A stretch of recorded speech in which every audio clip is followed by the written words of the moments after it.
my name is Jesse Randall. For the last 11 years, I was at Iowa State University.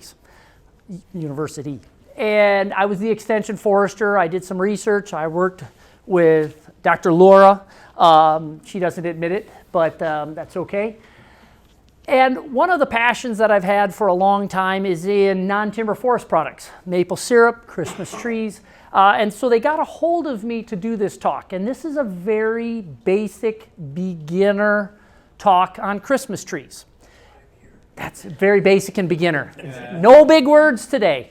But the reason that I am interested in it is because there's almost always 1 to 5 acres of ground on the farm that is either underperforming or is kind of off to the side, which could provide value. And when we started raising Christmas trees in Iowa on just a few acres, it was to put our kids through college. Now that we've now moved, I'm sitting at those few acres of Christmas trees and I'm 9 hours away from them. So now I'm learning how to manage Christmas trees 9 hours away. But the value is there. We are seeing the big growers get bigger. We are seeing the little growers start to expand because the wholesale market and the retail market cannot keep up with what is in production. And for the last 2 years, our wholesale Christmas trees have come in at around $30 to $32 per tree. It has gotten so short in the Christmas industry as more and more folks are retiring out of it that those wholesale buyers are coming in with their own crews to cut, to bale, and to ship those trees. And they're paying you $32 to grow them. It's unheard of to have a wholesale market at $32 a tree. All right? And so it doesn't take very many acres when you run the math on trees to do very well in that wholesale market. So let's see if this thing is going to work for us today.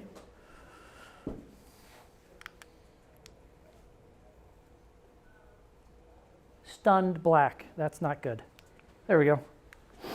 So we call it putting the kids to college, but you have to understand there is a lot of work throughout the year that goes on, and we're going to walk you through a calendar of what you should be doing and when. So you have to understand that every spring trees go in the ground. Every tree after about 3 years old has to be sheared or top worked, so there's labor involved. Every tree that has cones on it should have those cones picked off in the early spring. There is weed control that is involved with this. Mowing involved with this, and mowing is not a good form of weed control, so you can't really stop at just your mowing.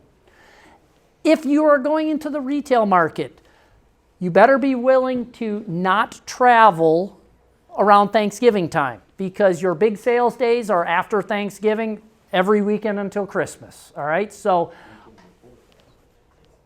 unless you can train your constituents to come and buy your trees over 1 or 2 weekends, when you start from the very get-go, you're beholden to them, all right?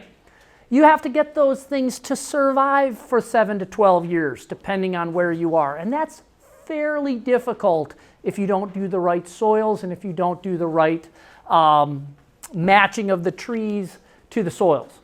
You also have wildlife damage, all right? Deer are a problem in our Christmas trees, and I have it, and we learn to live with it.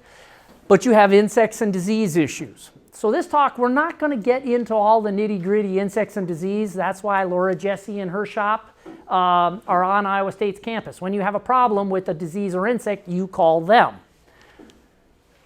You also have to protect them from fire, cattle, theft. My most recent issue has been the roadside town crew. All right, they launched chemical from the car to spray the roadsides, and they killed 3 rows of my trees. So, you know, and they didn't know what they were doing. They should have, but they didn't. So there's a lot of different things that go on here that you have to worry about throughout the year. So it's not a one and done talk, all right?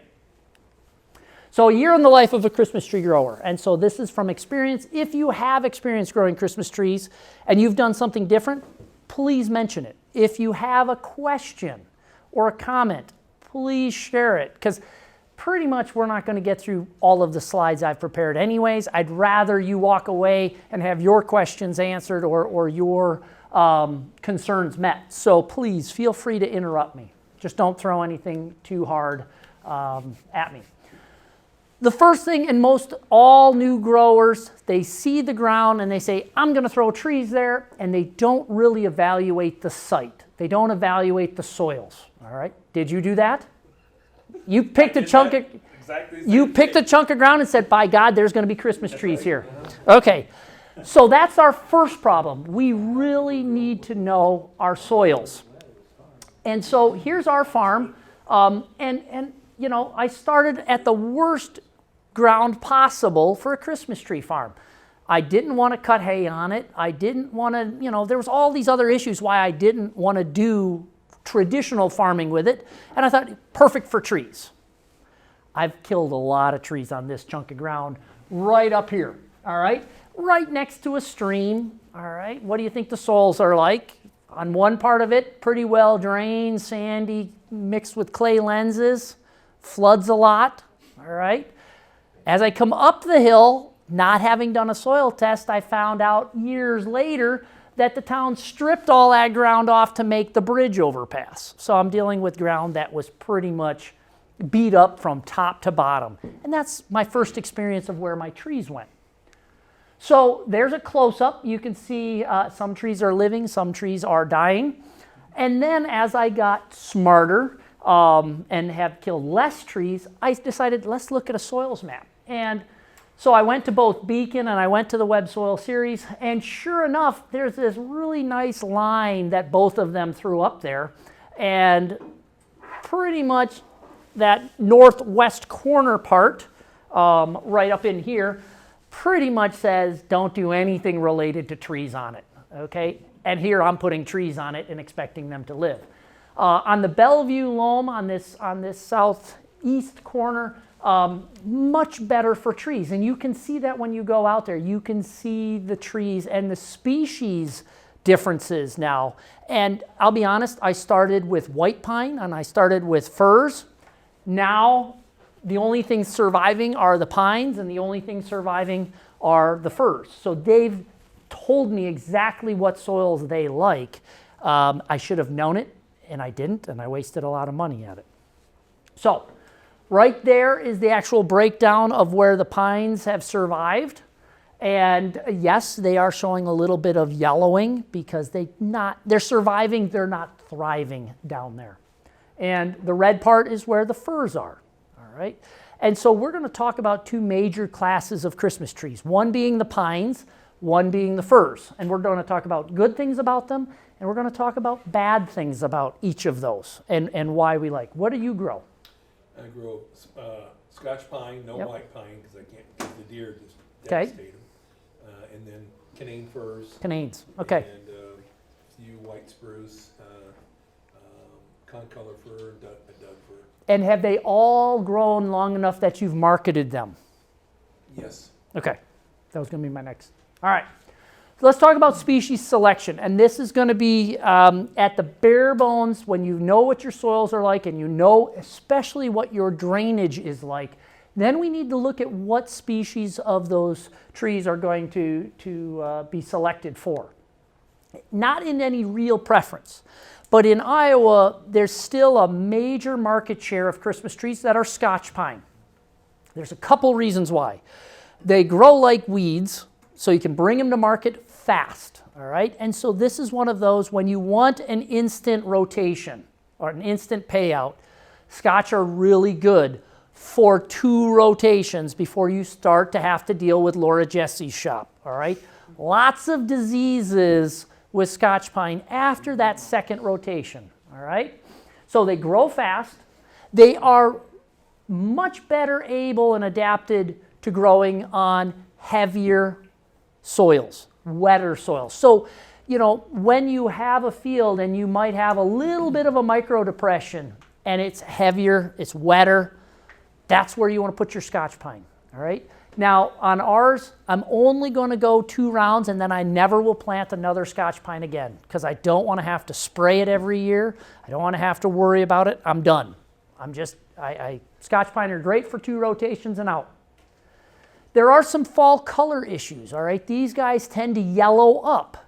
And it doesn't matter if you're here or if you're in Michigan or if you're in Wisconsin, they tend to fall color, which means we need to have another step and spray those. Do you spray your Scotch? You don't colors it, greens it. Okay. Again, he's taught his clients to buy yellow trees, okay? Perfectly acceptable. What he's done is he has added value to that tree. He's put a big sign up and he said, hard cider? The other way to add value is to give them alcohol. All right, so normal producers, not saying he isn't normal, normal producers are going to spray those trees with a greens it. They're painting their trees, all right? Now, there are better products that you can buy, but really, greens it is one of those things a lot of the big producers use, all right? You're going to get a mist blower on the back of an air blower, and you're going to go out there with your Tyvek suit on, and you're going to come out green at the end of the day, all right? And you do that before they go to market. But that's just one of those standards. People, unfortunately, if they come to my place and they get a greens it tree and then go to his, one of the 2 of us have done something wrong, okay? Because they don't know that those trees are supposed to be yellow, and I've just greened them up a little bit. All right. But again, you're looking at 2 probably 6-year rotations if you do everything right to get a Scotch pine to a marketable size. Again, every year we're going to talk about shearing and that, and we'll do that here in a minute. Not a lot of deer damage with this one. You'll have some, the bucks will rub on them, but you won't have as much as you will with the white pine. Now, I prefer white pine. Again, it does have some color issues. I like those softer needles, all right? So again, if you have kids or you have pets, I like the softer needles.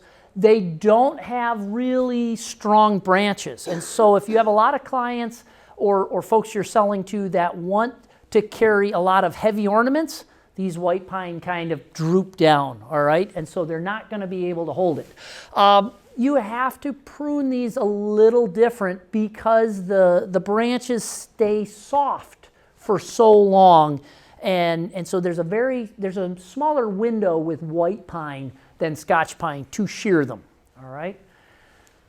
Deer do like these trees. They eat them, they rub their antlers on them. Sometimes you will see certain seed sources that will get yellow. You will have some that are bluer tinted. You will have some that are green. And so in a seed lot, you might run all 3. When you find a nursery producer and a seed source that you like, stick with it, all right? What are yours? Are they across the board? Did you know that they came in different colors? Scotch pine, Eastern. No, on Eastern whites. You don't plant Easterns. I don't plant any. Okay, so these guys have a really cool bluish green tint, and you know, or yellow. But no, this tree, this cultivar or this seed set is a really nice looking tree. I don't have to greens at these trees. They just have and they hold their color well. White pine you have to worry about the winter burn, okay? And that happens here in Iowa a lot. Those trees will brown up on the north and west side as they're getting blasted by wind and ice. So you do have to worry about these guys. If your field is very exposed, put Scotch pine and some of the others on that windward side, and then on the downwind side, plant more of the protected ones, all right? And they will wind burn. Normally, they will come out of it. All right, balsams, Frasers, and Canaans. Most in the industry, when they buy a fir tree, they want a Fraser fir. Most consumers, when they walk in, they cannot tell the difference between a Fraser fir and a Canaan fir, all right? If it were me, and I'm sitting here as a new grower, I am going to grow Canaan fir. Very few growers in Iowa grow Fraser firs well. It is a product of the soils being too darn good and your summers being too darn hot and windy, all right? It's not that those trees will not survive the wintertime. They don't like the summer heat. You know, we always have that August period in there that's dry, that is, now maybe not last year, but it's dry and it blows and it's 95, 100 degrees out. Think of like that early July period we had here last year. It was stinking hot. Canaan firs, they are much more plastic. They can go on a much wider site, so soils, and they handle your summers much better. All right, and there's a couple of different seed clones on both the Frasers and the Canaans. You'll hear things like Mount Rogers, you'll hear Roan Mountain, you'll hear a West Virginia. Again, when you stick with it, or you get a clone that, or a seed set that you like, stick with it. Anybody know Paul Ray? Some of you know Paul Ray. So this was on his Christmas tree farm. He could grow really nice firs. He worked at growing really nice firs. Go ahead. Firs are more popular. Totally. More fashionable. Yep. Everybody will buy one of those before they'll buy Scotch. Yep. They're harder to establish. Yep. You have to water them, keep them watered. You're like 4 slides ahead of me. Okay. When we run the economics, so yes. All right. He's absolutely right. I've had about 50 years ahead of you. Yeah. I was being kinder. No. Planted the first tree when I was 3. So Yep. I think we're Yep, you're ahead. So he's absolutely right. If you look at the U.S. trend in what trees are selling faster and for more dollars, it is the firs. When you look at what fails in Iowa, and I don't want to set you up for failure, if you don't have the time to irrigate, if you don't have the time to baby these things, you will fail faster and harder with firs. So yes, you can enter a market at a much higher dollar value, but you're going to have much higher losses if you're not 100% committed to them. All right? And we've done some fertilization issues, we've done some irrigation issues. They're much tougher to establish. And we'll talk about what seedlings you want to look for and how we order our seedlings. Right now, if you're thinking of getting into the Christmas tree market, you're at least looking at 2021 to 2022 until you can buy seedlings of the size you should be. We are that short on nurseries producing Canaan and Frasers across the country. You're that short. I've already ordered my 4,000 firs for planting in 2021. They've already been ordered and paid for. So if anybody in here raises nursery crops, start raising Frasers and Canaans as plugs. We'll talk about that in a minute. They are slower growing, mainly from the establishment period. You know, think of these bare root seedlings or these plug seedlings. They get ripped out of the ground, held in a cooler, graded, put back into a cooler, shipped to you, or you go pick them up, and then you got to put them in the ground and make them survive. All right? They don't really like that. They spend a little time getting their feet under them before they start to grow. We already talked about the summer survival issues, some of the transplant issues. They're harder to transplant. These guys do really like fertilizer, and there's good ways to do it and bad ways to do it, and that's in a few slides. Well-drained soils. You're not going to put these on those heavier depressions where you would plant a Scotch pine. They just are not going to do well. Have you ever tried them? Not anymore. You've learned. Yeah. They'll turn really nice yellow and then they die.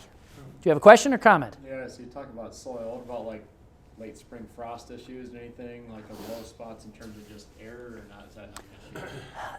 If it's a really, really late frost that gets everything, yeah, there is some bud damage that can happen. We don't actually, for these guys, for us now, we just went out to a Christmas tree farm. It was the other way around. It got too cold for us in Michigan in November. We went down to about 0 for about a week. Our trees weren't in deep dormancy, and it whacked. I was on one farm, about 3,000 of them were already toast. So it's not so much that they're coming out and then they get nipped. They can handle that better than not going into dormancy fast enough. And part of that is fertilization. They were fertilizing a little too far, and that tree just didn't shut down. Or they learned the hard way. That's an expensive date on that one. I really like firs. So let's talk about, and if I would move that, you'll see the dates up there, sometime in August and September, and that date should be now a year plus out that you're looking for your seedlings. And you go to those nurseries, and there's a lot of different things on those catalog forms, and you have to understand, you have bare root seedlings that are just that. They established in a nursery bed, they might have been lifted and moved once, but probably not. You have plugs +1, you have plugs +2. Plugs are just that. They grew in these little, probably 72 cell plugs in a flat. They were transplanted into a grow bed, and the +1 is 1 year of growth in a grow bed, +2 is 2 years in a growth bed. What you're seeing is bare root total, whatever Harold does. No comment. Then you start to see what these plugs do. You have a defined plug, but after a few years, you'll see that grow out into the growing medium, primarily sand.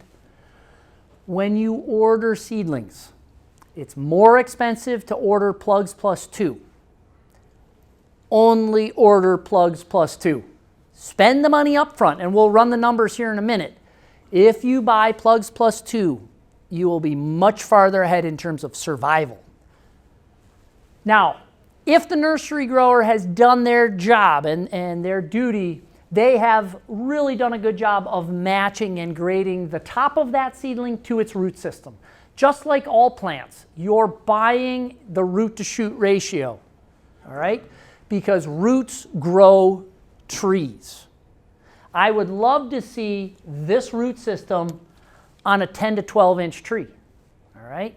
I don't want to see this root system on a 2 to 3 foot tree, all right? That's a problem. Those roots have to be in the right proportion, and I will always shy on the side of more roots. More roots equals more survival and faster growth time, every time. So, bare root seedlings, 60 cents if you're buying them in bulk. Plugs +1, about $1.10 to $1.15. Plugs +2, $1.25 to $1.50, if you can find them. All right? So that sounds like a big difference between a 60-cent tree and a $1.50 tree. Let's do a little bit of the math, though. For every 2 rotations that we start from with a bare root tree, I can get 3 rotations of a plug +2. They grow that much faster that early, all right? So you put them in the ground and they are going out of the ground faster, all right? And so we've done this time in and time out. A lot of the states have replicated this type of grow trial. So what does that mean? Bare root, I'm going to have to plant it twice. I'm going to have to grow it. So I've got, on a 60-cent bare root tree, I've invested $1.20 in 2 seedlings over that span in that growing spot. If I use a plug +2, I've invested $4, about $4.50 in seedling costs. That's just my seedling cost. Same amount of herbicide, same amount of fertilizer across those rotations. Let's say I go into a retail market with the bare root seedling, and I've only done 2 of those seedlings in that spot, and I can get $70 a fir tree for it if I'm in the right retail market, if not more. I'm looking at 140 gross. If I use a plugs +2 and I'm doing 3 rotations for that same cost, I've doubled my money. Less than, just under doubled my money. If I'm going into the bulk sales, I'm around $30. So I can make gross $60 on that bare root seedling. I'll make $90. That's a big difference in the same amount of time. That's the important part of this. That's why you always buy the bigger seedlings, the plugs +2. Those commercial growers that know that are putting that in, get 3 rotations for every one that plants a bare root seedling. So the economics behind it are huge. Site prep. All right, so now I'm in that September, October timeframe, November. I like to do fall applications to prepare the site, all right? So when I talk about competition, I only talk about grasses.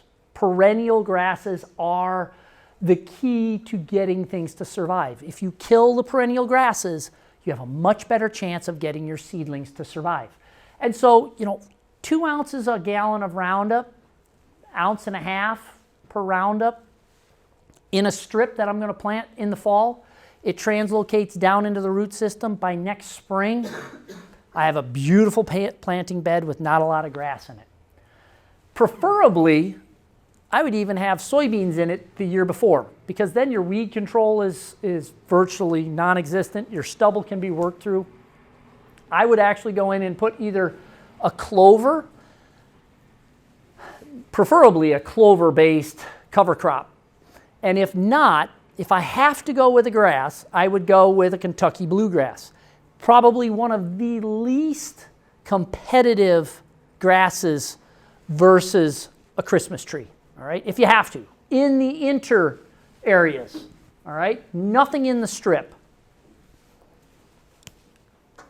So planting. So now we've fast forwarded, we've gotten our seedlings. The first thing we see growers do, the truck arrives and, speedy delivery or UPS shows up, you're not home, your bags come out of the truck and they go on to the front porch, okay? So instantly they start to dry out, they begin to heat up. So when you know your seedlings are being shipped, call the shipper and tell them, hey, this is a live plant. Don't leave it in the sun. Put it in your garage, somewhere in the shade. If you do not have a walk-in cooler, put it on a concrete floor in an unheated building and put bedspreads or blankets or insulation on top of it to keep it cold. Because as soon as those plants warm up, they begin to get active, all right? They begin to grow. And if they're not in soil, that's a bad thing. I soak all of my trees for 2 to 4 hours, up to 24 hours if I don't have time to plant them. We do that because we've pulled these trees out, and some of the Christmas trees actually get dug in the fall. They're being dug in the fall, they're being put into large storage containers that are sealed, and they are putting them into freezers, all right? So they've been out of the ground for several months in some cases. And that's another question to ask when you go to buy seedlings from a nursery grower. Ask them when they dig their seedlings, how they store their seedlings. And if you start to get, the answer of, well, we had to dig a subset of them in the fall and hold them, that can be an issue, all right? They're already stressed by drying out. So you're going to have to soak them longer, and you should be paying less for some seedling that got dug in the fall, all right? Just hands down, you should do it. J-root.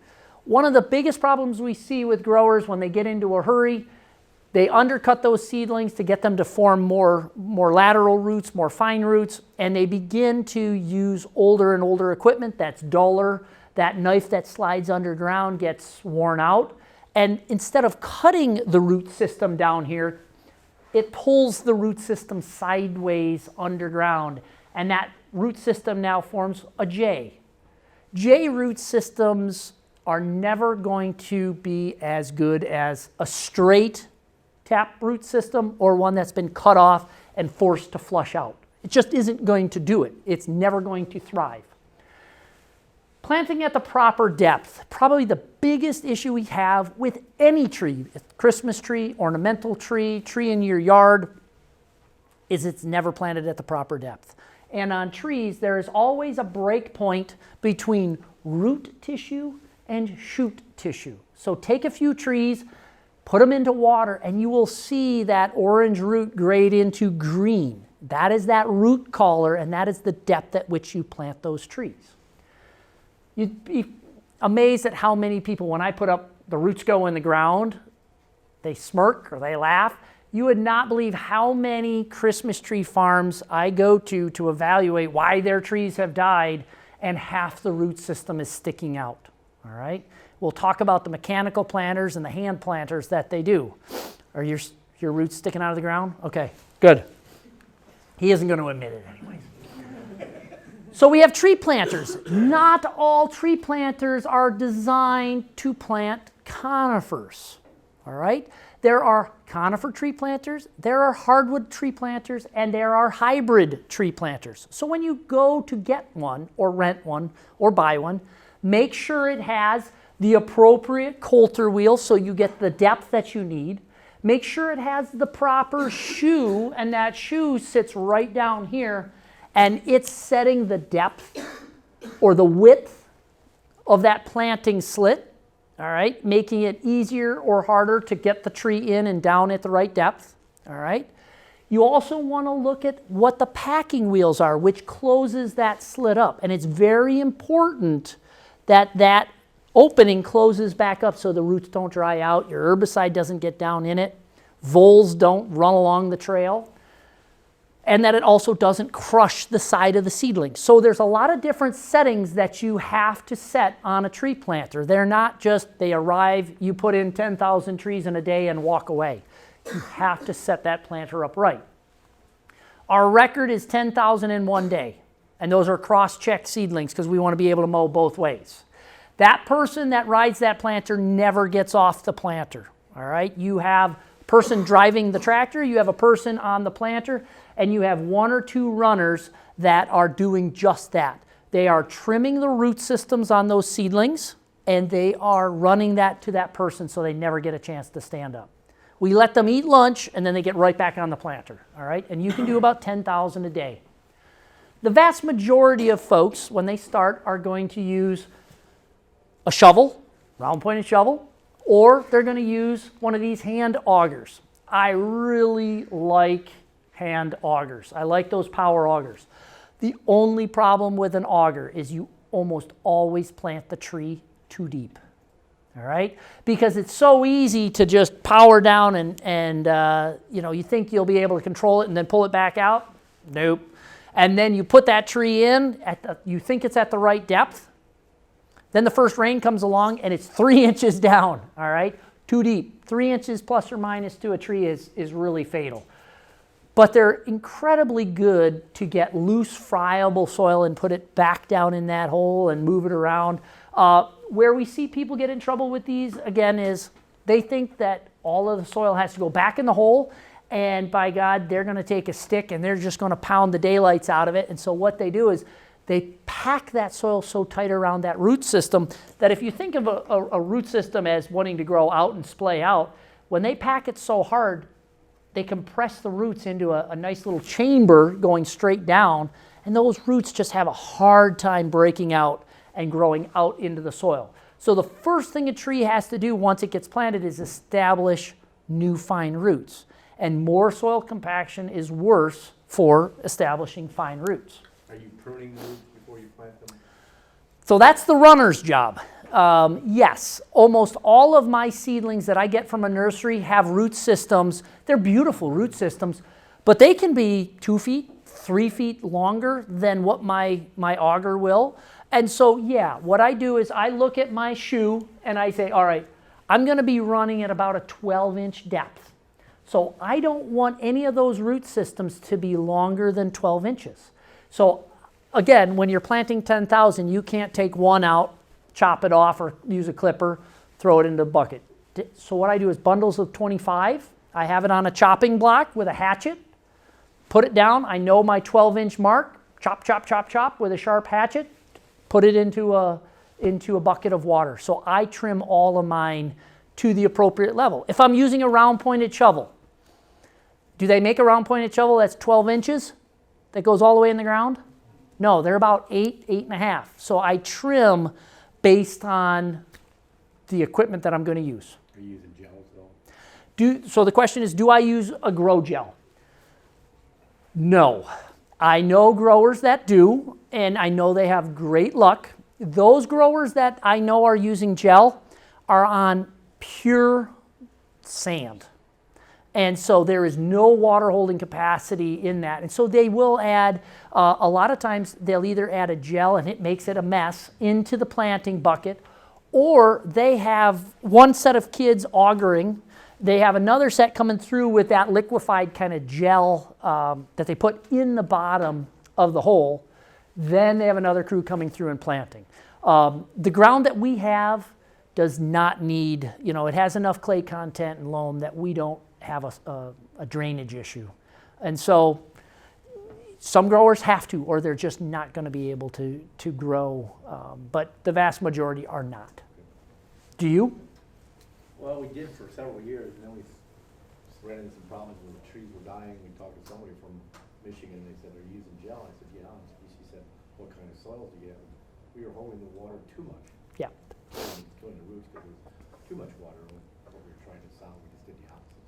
Yeah. The last 4 or 5 years, I've used no gel. Really good success. Yep. And what are you growing? Strictly white pines. Strictly whites. Yeah. Okay. Yep. If you use an auger, how deep should you go and how big should your auger be? So for everybody, the question was how big an auger and how deep should you go? Again, I'm going to look at my root system, and if I'm trimming all my seedlings to 12 inches, probably I'm digging no more than 10. All right, because those root systems on a conifer don't have a big strong taproot like an oak tree, it's not going to spring the tree back up if you make a shorter hole. And then you just have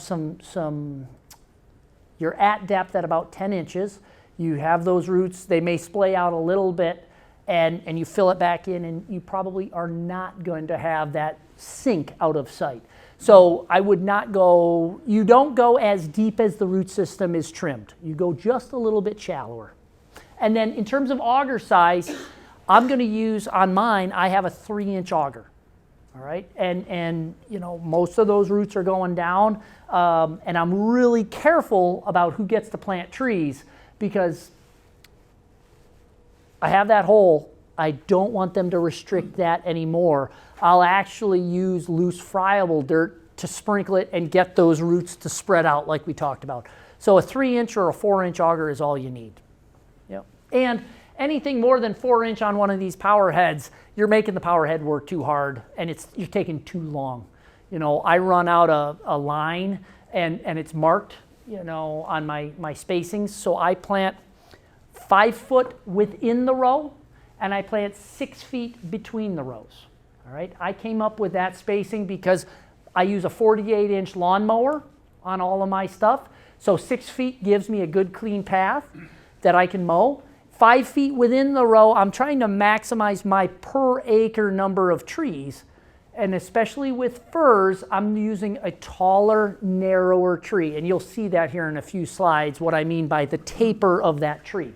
So not that you have to use a 5x6 for firs. What I tell people is, look at the mower that you're going to use. Are you going to use a 4-foot brush hog or a 6-foot brush hog?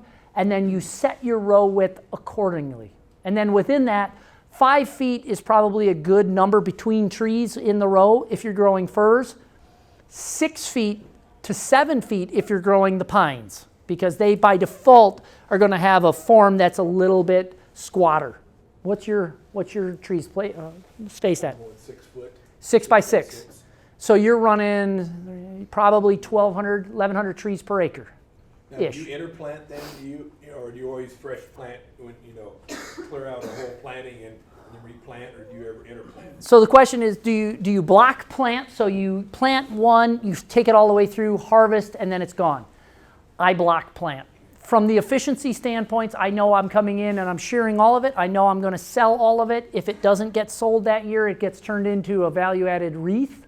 And then I know I can send a crew in, clear out all of those blocks, take the stumps out, and then I'll go in, and I know my planting crew is only going to plant, interplant in there. I don't have a 6-foot tree next to a 2-year-old tree, which is the interplanting. If you're on a small scale block like Dr. Ray was, he interplanted and did it very well. And so that's another option on smaller scale.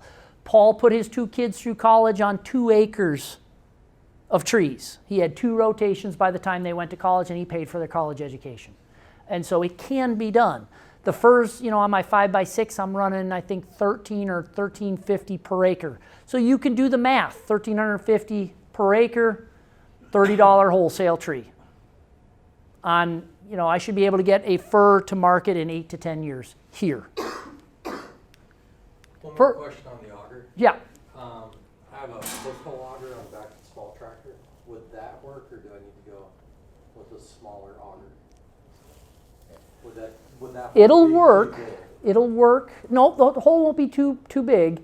You will plant a lot slower than a guy with a shovel, first off, because those augers are just slower. It's harder to manipulate where they get planted, so you'll be less precise there. And almost always you'll be too deep. Unless you build yourself a mechanical stop, like a foot, like that, just when it comes down, that auger can't go any farther. The augers that get us in trouble with depth are almost always on the back of a 3-point or on a skid loader. You know, you just can't react and stop it or pull it up fast enough. And almost always on the bigger augers, you're going to have so much loose, friable soil in the bottom that you're going to have to, clean out the bottom of the hole, get the seedling. You're going to spend more time with a 3-point auger. Okay. Yep. So let's talk about fertilizer, especially on the firs. I like to fertilize all of mine, only on established trees. And when I say established trees, I mean a tree that's been in the ground at least 2 years at your location. All right? If I put it on a newly establishing tree, the problems you run into with fertilizer, it tricks the tree into growing above ground. It doesn't allocate the right resources to the root system. And then what happens in August when we get a dry spell? You've got a tree with an artificially grown top that it normally wouldn't have grown, but you have the same root system supporting it. And that's when we begin to see the desiccation and the dieback, and you'll see that from that top bud down, it just starts to wither and die. It's because the root system's never developed enough with fertilizer. All right? So always wait at least 2 growing seasons. And you will see, especially on those firs, they kind of grow in a funky pattern. They sit there for a year or two, and they have this kind of a ball look to them, and there's one or two rods sticking up, and then all of a sudden, that 3rd or 4th year, they take off, and then they start to really grow up. And what time are we supposed to end? 2:30 or 1:30. We're not going to make it. We're good. I'll give you a 5-minute warning. Oh, thank you. So we only fertilize in the spring. I really like that spring period to fertilize. Normally in Iowa, I would have all my trees fertilized by the time that the anhydrous guys are rolling in the fields. All right? Why do guys stop or try to be done with anhydrous in the spring at a certain temperature? Denitrification. When does that occur? 50 degrees. If you have not planted your trees and if you have not fertilized by the time the guys are done with anhydrous, you're outside the window of really luxury growth for the root systems. All right? So when the ground thaws, by the time it hits 50 degrees, there's this big, huge spike in root growth. All right? The tree is expanding its root system. It's looking for nutrients. It's going to kind of set where its root system is at. Doesn't mean it stops growing through the summer. It just means the luxury portion, the expansion portion, is pretty much over with. It means it'll go through maintenance cycles and replace roots as needed, but you're not going to get that much new root growth, all right? So if you fertilize in the early spring, those root systems respond to that fertilizer and grow, all right? So soil temps hit 50. We have to be careful of over-fertilizing, all right? And so if you get onto Michigan State University's website and you get onto the forestry extension site that is designed for Christmas trees, all right, you will actually see a fertilizer scale, a chart that says if you're growing Fraser fir and it's 3 years old and it's 2 feet tall, you need to give it a ½ ounce of fertilizer. If it is 3 years old and it is 3.5 feet tall, you should be giving it 1.25 ounces of fertilizer. So they walk you through every species at every age, at every size class, and they tell you as what you need to be ramping up for fertilizer and how to calculate those rates. So it's a really good tool to use for our growers here, all right? Now, again, you have to look at your own soil productivity. Iowa soils are much better than Michigan soils, all right? The rates that they still talk about, I would look for if they have a chart for more sandier soils, or not, excuse me, for richer soils, use that one. If they have it and it's set for blow sand, don't use it because your soils are much better and you'll need to fertilize less, all right? You can do it one of two ways, all right? You can do it by hand, where they're just sprinkling a set amount, and that's a auto feed. You can buy these, they're for the big growers. You can also do this mechanically, and so I've seen folks rig up, and I should have put a picture in, you know those old, the lawnmower or the four-wheeler that you pull behind, and it's got a ground-driven slinger on it? Well, they've taken the slinger part off, and they kept the valve that opens and closes it, and they run it down with a 2-inch PVC pipe, and they'll drive right down the row, and they will fertilize a strip, and they will calibrate that to the speed at which you go, and the size of the tree is important, all right? Now, the problem with that, you go through a lot more product because you're fertilizing the entire length, so you'll off-target some of it, and what a lot of the growers are doing is they'll go down through and they're going to fertilize on this side, and at the same time they're going to fertilize on that side. And then they're going to switch over 2 rows and do it again. You don't need to fertilize every year on both sides of the tree. All right? So it doesn't have to be a uniform distribution if you're going on a mechanical kind of a drop spreader like that. All right? You need to be careful. If you are going to do, if you think you want to go both sides of the tree and uniform on both sides of the root system, you need to make sure you account for that in your rate of application, all right? Because you could very easily double the rate by spreading on both sides of the trees, all right? Does that make sense? I've got a confused look up here. That's just a natural look, okay.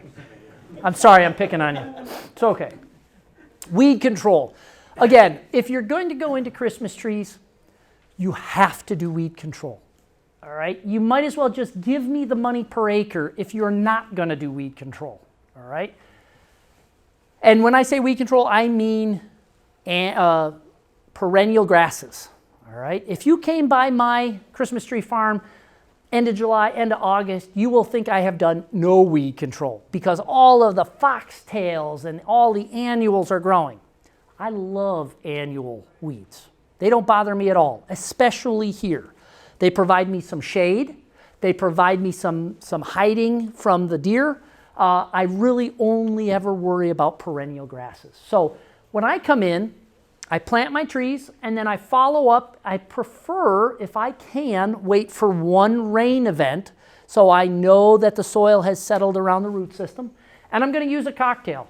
So 1 ounce of Roundup, and you have to buy either the Roundup Original or the Roundup Rodeo, all right, the aquatic version, because it doesn't have the surfactant in it.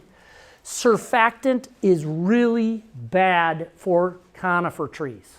Surfactant destroys the waxy cuticle, allowing chemicals in, all right? So no surfactant in your chemical. Princept, which is white, it's a real bugger to agitate and keep it well agitated, all right? It gums up, can't freeze, made that mistake once. Pendulum, yellow, absolutely stinky, stains everything it touches, all right? Read and follow all the label, read and follow all the PPE, all right? And when in doubt, go more than the label in terms of your personal protective gear, all right? That's just a general thing. I want to be around. I don't let my kids run in the Christmas tree plantation for a little while after we've sprayed, but as soon as I get those trees in the ground, I'm spraying, all right? Pendimethalin, correct, yep. Princept is also simazine, yep. So this is not our setup, but we have one like it. It's just this one was a better picture than mine that I stole off the web. So anytime we're using chemicals, we're learning more and more about off-target applications, and we're learning about using shielded applications and really even distributions of that. Calibrate your sprayers. And, you know, on mine, I want to be able to spray 2 rows at once, so I'm going down through, and I'm going to run a band just off of that tree. And I like the shields because as those trees get bigger, I can sneak the shield in under the tree and get right to the base. That cocktail that we talked about, that is kind of the base level cocktail. All right? That, if you get to the 1st of July on an average year in Iowa, you will have done good. After that, it has rained out, it's out of the system, and you will have annual weeds start to grow. We have some growers who are, I would call them more neurotic when it comes to weeds, and they like to have nice, neat, clean rows. And so they will go back out with just Roundup, and they will spray, and they will do that shielded spray to keep it nice and clean all year long. What we're seeing now is Roundup that has built up in the soils. We are also seeing them maybe not apply on the best day because it was the day they had available, it was too hot. And we're starting to see them cause damage to their Christmas trees on the bottom portion of those trees with repeated applications through the summer. So we're trying to get them to back off. We're also seeing them, the trees, have some thermal problems, meaning July, August, as the sun gets high, as it gets hot, and there's bare earth. What's warmer, bare earth or grass? Bare earth. And we're starting to see those trees have more water relation problems with thermal temperatures. So keeping it bare is not always the best. So, shearing. We've come to the fun part. Christmas trees are almost always sheared at the hottest time of the summer when the bugs are out, all right? And you're dealing with sharp knives and you have to wear protection, all right? So what are we doing? Normally, after a Christmas tree gets established, some of my fir trees last year, with the way that the season was, put on almost 30 inches of growth, all right? That's the other thing that tells me I don't have to fertilize much for growth. Fertilize a little bit for color, but not for growth, all right? Let's say I have a tree that grows 30 inches one year, and I don't shear it, and then it grows 30 inches the next year. I have a 60-inch tree that's awfully Charlie Brown, all right? So we shear those trees to get them to fill out and look like a normal tree. Because a Christmas tree, if it was allowed to grow on its own, would not look like that. It would be much more spaced out. So what we're doing is, whoa, let me see if that worked. There we go. We're controlling what's called the top whorl. All right, so when I go in to deal with my Christmas trees, I always top work the first whorl. And depending on if it's a pine tree or if it's a fir tree, I approach them very differently. All right, the pine trees almost always want to send out a whorl at the very top that has 5 to 7 or 8 whorls, and I'm going to trim them back to about 4 or 5. Fir trees, I don't really worry about thinning them out too much because they need to fill in, not thin out. But, I take it back, sorry. I take this back, and it depends on, in my first few years when I'm pruning, I want to get that tree to market as fast as possible. The old rules used to be trim that back to a 12-inch leader every year, all right? And so after a few years of establishment, if you go 12, 12, 12, 12, you're adding years onto your rotation. Now what folks are doing is they want a taller tree because our houses have gotten bigger, our roof lines have gotten taller, so we no longer want a 6-foot tree, we want an 8-foot tree, we want a 10-foot tree. Well, I want to get that tree just as tall as I can to meet that premium market in a short amount of time. So what I'm now doing is all my fir trees in those first few years, I'm going to a 14 or 18-inch terminal leader for several years. As I start getting up to 6 feet, I'm beginning to back that height down to 12 inches. What I'm doing is I'm slowing the tree down. I'm making the buds that they then form throughout the year closer together, which means my tree fills in. So the first few years, I gain height as fast as I can, and then I fill that tree in. So, I'm going to speed through this because I want to get to the pictures. All right. You have to understand, Pine trees have terminal buds in a bud whorl, all right? If I screw up, I kill this branch, all right? If my buds have formed and it's past the 4th of July or the 10th of July, and I shear my trees, they might not, and good chance they won't set a terminal bud. They're not going to set epicormic buds along the stem. So you only shear New Year's growth. You never shear 2-year-old or 3-year-old wood on a pine tree. On a fir tree, they set buds on their branch. They set buds on their branch year round, which means I don't have to shear in the summertime. A lot of the big growers shear when their labor is available. Shear when their labor is not spraying or not pulling cones or not marketing their trees. I know a lot of growers that shear in the wintertime because it's colder. All right. The rest of this talk is going to be online, but it goes through what you use, hand tools mostly, and then this is Bob Molds, one of our largest growers in Iowa. If you want to learn how to grow and shear Christmas trees, go to the Christmas Tree Association annual summer meeting. Hook up with these guys. They'll show you how to do it. The best way to learn how to shear Christmas trees is on someone else's trees, okay? Don't tell them you don't know what you're doing. Tell them you want to learn. They're going to put the pruners in your hands and let you do it anyways, and they will walk you through it. You can look at pictures all day long, but until you put the pruner in your hand and you're forced to cut those trees, you won't know how to do it. It's best to learn with them.